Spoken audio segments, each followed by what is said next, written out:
do any of you listen to the GOAT podcast of Ben Golliver and Andrew Sharp? And wait, don't click off this video yet because this isn't an ad read. The GOAT podcast is my all-time favorite basketball podcast, and for a while now, Golliver's been preaching this term called cute story, which is a way to describe some teams who are playing pretty well, are fun to watch, and get some people to irrationally believe they could do something crazy like win a title. Or in the case of the Portland Trailblazers last season, it was upsetting LeBron James and the eventual champion Lakers in round 1. Ready? Yes. The Portland Trailblazers. Guaranteed.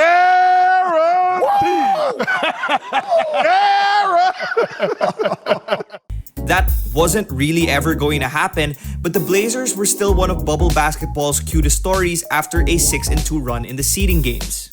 We also saw some of the best performances of the season from the bubble MVP, so much so that I think he has built up a case to challenge Steph Curry next season in the best point guard in the league conversation. And of course, the Blazers also had the Game 1 upset over the Lakers to amplify the belief of the Charles Barkleys of the world.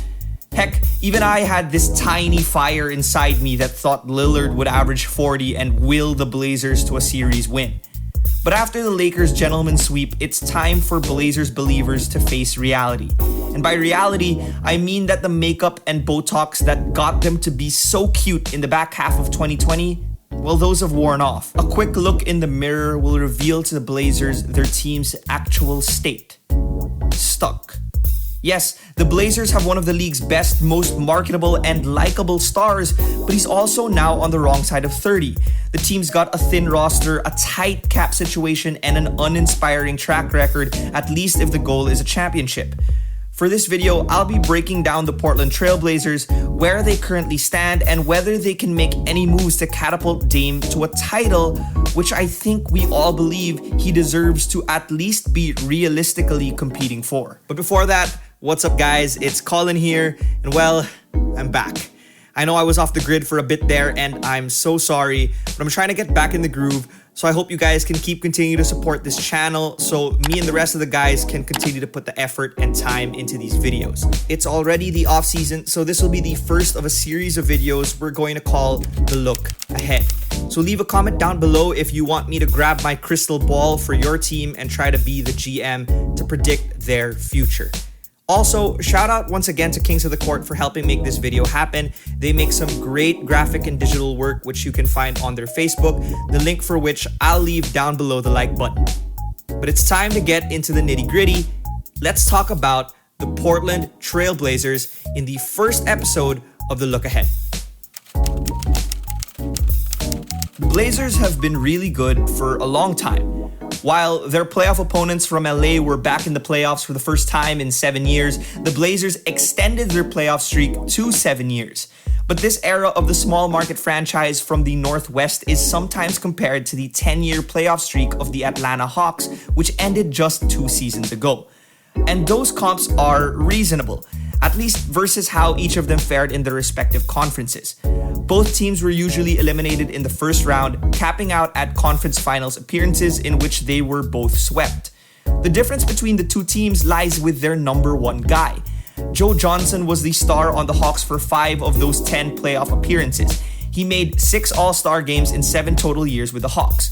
But in all those years with Atlanta, ISO Joe never had a PER above 20. This shows that for as good as he was, Joe was never really a superstar that could lead a team to a title. The second version of that team, while collectively great, was clearly a true star short of making any real noise. For the Blazers, Dame has grown from good to great to superstar level in his 8-year career. His PER has been above 20 in 5 of his first 7 seasons in the NBA, including 26.9 this season, which put him in the top 5 ahead of LeBron James. Having a guy like Dame should put the Blazers head and shoulders above those old Hawks, but other than having more iconic moments, that just isn't the case. Part of it is because the Blazers have played in the Western Conference. I mean, they've had 3 50-win seasons, yet have never placed higher than the 3rd seed during this stretch. I also want to point out that despite the 2 monumental series walk-offs, Dame's playoff performances have been suspect at times. His career playoff field goal percentage is just 40.6% and has been below 44% in every single playoff run. But I do believe that has a lot less to do with Dame's skill than it does with how the team's been built around him. And while I generally back up my claims with stats, I don't need that for this one. Just remember, Mario Hezonja was in the Blazers rotation this year. Mario Hezonja. I have yet to see him do anything positive on the court since the bubble started. And if you guys were able to catch something, anything good that he was able to do, please do me a favor and send it to me, and I will 100% shout out the first 3 people who do so in a future video. Facts. And those types have generally been the pieces that have surrounded Dame. The ones that are deemed competent are then oft injured or left the Blazers in the 2015 free agency. It's a shame because Damian Lillard is a special talent that I believe can be the number 1 piece on a title team. At the very least, a 1B. But because of some poor contract decisions and maybe by virtue of being in Portland as well, that just hasn't been the case. Lillard is still under contract with Portland. He's signed to a well-deserved Supermax deal that's going to keep him around until 2025 or for the remainder of his prime years. The question now is whether the Blazers can create a team around Dame to have that realistic title shot. And I have to say, that's looking a bit tough right now.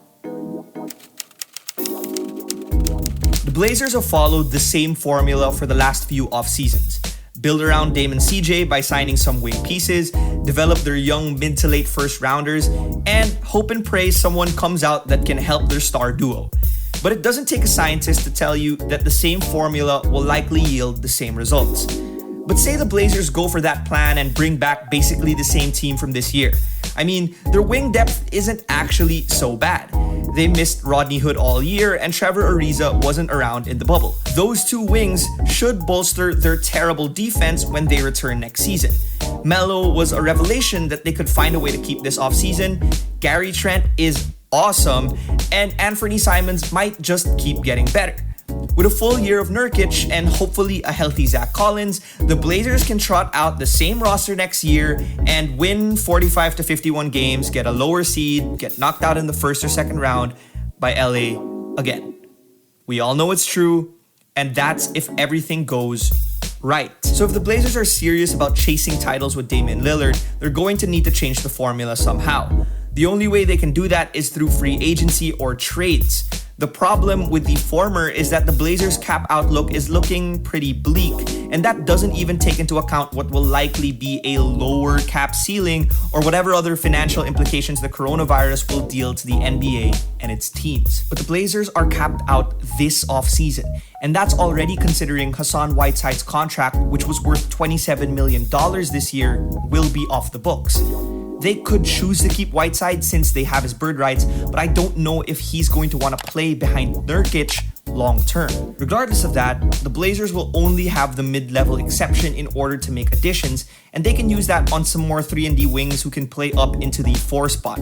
Guys like Marcus Morris or Jay Crowder would be available, but will they really move the needle? And will they justify losing Melo in the process? I think I lean more towards no for both questions. The Blazers also can't expect to sign new players in future years, considering Dame and CJ already take up most of the cap, while guys like Zach Collins and Gary Trent Jr. should be expecting contract extensions. Now again, that's all fine and dandy if the Blazers are okay with maintaining their status as the Hawks of the West. But if they want to jump into contender status, they're going to have to make a change and take risks. The only way they can do that is by making a trade. CJ McCollum is really good. He's averaged at least 20 points for 5 consecutive seasons, and he's also been pretty durable. In other words, he's been an excellent sidekick to Dame. He's also a pretty good podcaster and one of my favorite players to listen to during interviews and the like. You're playing with a broken back. I mean, what do you got left for the Lakers? I got a lot left. The good Lord has taken... I broke my back, spinal. Good Lord. But he's also the only player who can bring in a significant return on a trade despite his massive contract. He signed a 3-year, $100 million extension last offseason, and that keeps him under contract until 2024, when he'd still only be 32 years old.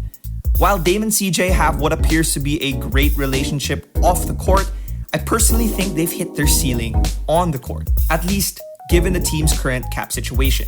However, if the Blazers are going to trade CJ, it'll only make sense if they can get a player better than him or one or more players with a similar skill level to CJ, but could potentially fit better with Dame and help him compete for a title right away. And that's where another problem lies. There just aren't that many options around the league right now that are available and would make sense for both parties. I brainstormed on potential trade scenarios with a lot of teams, and honestly, very little made sense. I'm sure many teams would love to have McCollum, from bad teams like the Pistons to up-and-coming teams that could use a secondary ball handler like the Grizzlies or maybe Mavs, to even contenders like the Lakers. But for those teams and many others, they either have nothing to give up, can't make the cap work, or have too little to exchange for it to make sense. Some of the rumored available names on the market also don't make a lot of sense. For instance, my Wizards could fetch a much better package for Beal than one the Blazers could offer. The Nuggets have a lot of tradable pieces, but CJ doesn't solve their problem on the defensive side. And Miles Turner might be available in Indiana, but I might pick Nurkic over Turner, who is actually just 2 years younger than the Bosnian Beast. The most radical scenario I could think of was throwing a package of CJ, Nurk, and some wing pieces to the Sixers for either Joel Embiid or Ben Simmons. Both would easily be major talent upgrades for the Blazers, and while fit and health concerns would persist, it may be a risk worth taking for the Blazers simply because they would finally pair Dame with another All-Star again.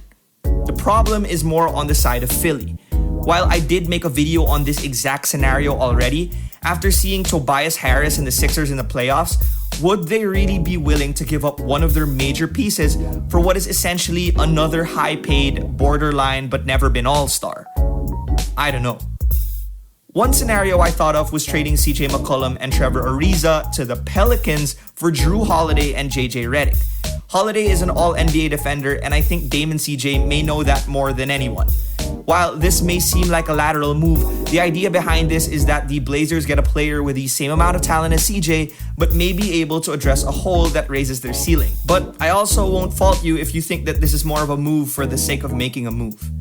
And speaking of that rhetoric, there's the much talked about Aaron Gordon trade. To make that salary work, Portland will also have to reunite with Al-Farouq Aminu. Now, I understand the hype in that Gordon's skills will likely be maximized on a team with better spacing and with him at the 4, but I'm just not in love with this idea. Gordon will be entering his 7th year in the NBA, and he looked like he may have even regressed a bit this year. If this trade was going to happen, the Blazers probably should have already done it a few years ago.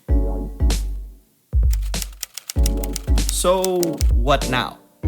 It's tough, because like I said, the Blazers can't really do much in free agency, and there aren't very many enticing trade scenarios out there either. There's always the option of trading CJ for the potential to have more cap space in future years, but that risks wasting a year of Dame's prime, which also could upset him if they don't make the playoffs. At the end of the day, shaking things up might be the only way to potentially compete for a title, but the risk of getting worse looms large. So honestly, this is the first video I've made wherein I can't tell you straight up what I think is the best scenario to make this team better. So I pass the question off to you guys. What do you think the Blazers can do? And don't tell me trade Dame, because my assumption is that that dude wants to be in Portland. He seems like the most loyal dude in the entire NBA, and there's also the fact that his contract is pretty massive. So leave a comment down below on potential trades you think the Blazers can make, or whether you believe they have a shot at competing for a title by trotting out this core again. If you like this video, please hit that like button, subscribe if you want to see more of the Look Ahead series, or check out another video by clicking on the screen right now. Lastly, shout out to Kings of the Court for the thumbnail. See you guys in the next video.